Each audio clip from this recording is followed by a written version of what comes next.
going to start with 36 grit and then move on to 60 and then 80, then 120 and then the 120 flex belt, because I want to even out that bevel.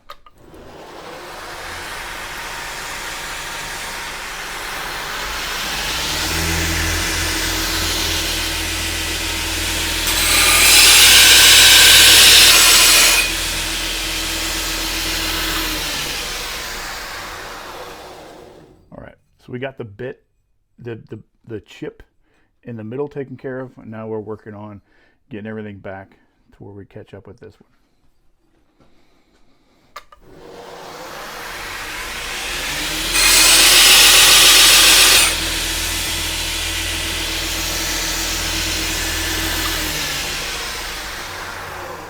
All right, we are almost at the chip.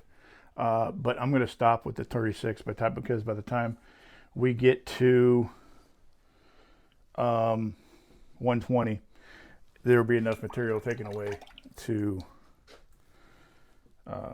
catch up to it.